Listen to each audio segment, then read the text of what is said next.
proceed on to debating the first motion, which is increasing funding for mental health services.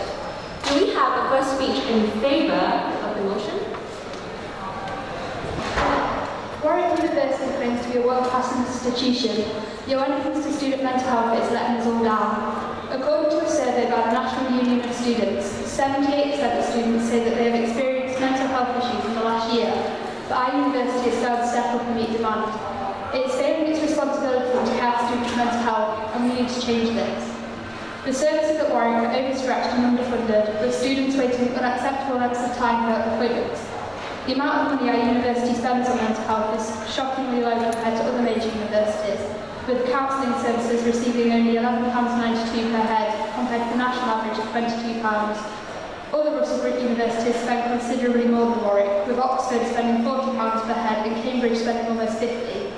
If Warwick University claims to be among these top universities, it's shameful that there is such a huge disparity in the funding of mental health services. In addition to this, cuts to mental health services nationally are putting an even greater strain on university services, and research shows Warwick is not meeting this challenge. We are concerned that students are suffering as a result of poorly funded services and their mental health is deteriorating unnecessarily due to an inability to or a delay in accessing services. Similarly, we are worried that students are being put off from seeking the help that they need by unacceptable waiting periods or lack of information about the services available. We propose an increase in funding for both the Wellbeing Centre and for the University Counselling Service, and would like to mandate the extra officers to lobby the university to provide this. We believe that the funding for services should be raised to match those of other universities, and therefore we would like at least £22 to be spent per student on counselling services to match the national average. We also believe services need to be better publicised so that students are aware of the services available.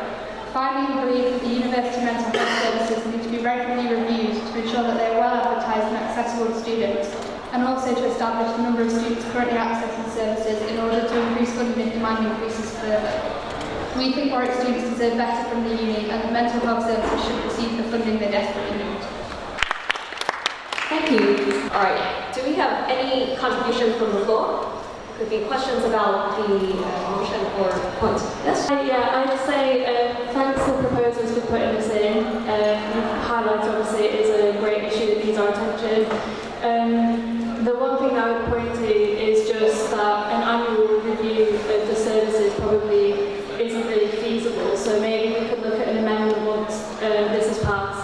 Everyone should definitely vote this through, but just the way that the university works, it wouldn't be possible to have a yearly review every year, because a review in itself would probably take a year.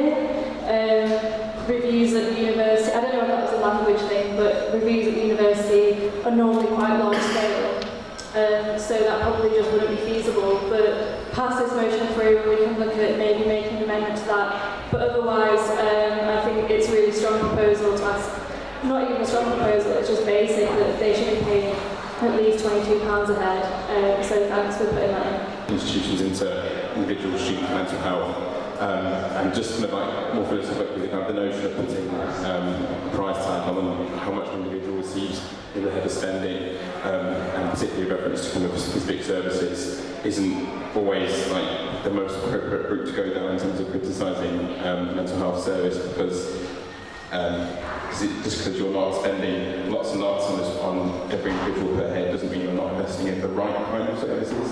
So I absolutely think making sure there is a correct amount of funding going into the services, absolutely, that's definitely a good start. What the conversation needs to then eventually develop into is this notion of having a diverse range of different options for students to receive this mental health support, and also making sure that we're having a discussion around preventative measures and the measures that are in place for kind of crisis situations as well. So just kind of add a bit of nuance to the debate, if you will, but otherwise, really strong motion, definitely urge everyone to vote in favour of it. Would the proposers like to respond to the previous comments?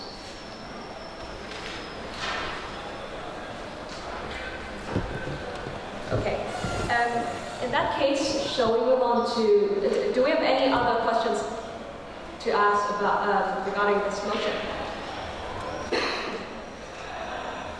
In that case, we'll move on to a summary speech. Would the proposer like to summarize the motion in a minute? Mental health problems can affect any student at any time, and the services should be available to support these students as soon as they need them. Currently, the lack of spending on mental health means these services are not available, and this is a very big problem. It's shocking that there is such a huge disparity in spending, with Warwick spending more than £10 less than the national average. We really need the union to invest in student welfare, and we believe this motion will be effective in improving the student experience for everybody at Warwick. We hope you appreciate that there is a real need to improve the services and that you take this opportunity to help us improve welfare. So you have three options. You can vote in favor, against, or abstain. Okay? So, in favor, please raise your hand. Against? Abstain? Right. Seems like the majority of the students here are in support of this motion. Thank you.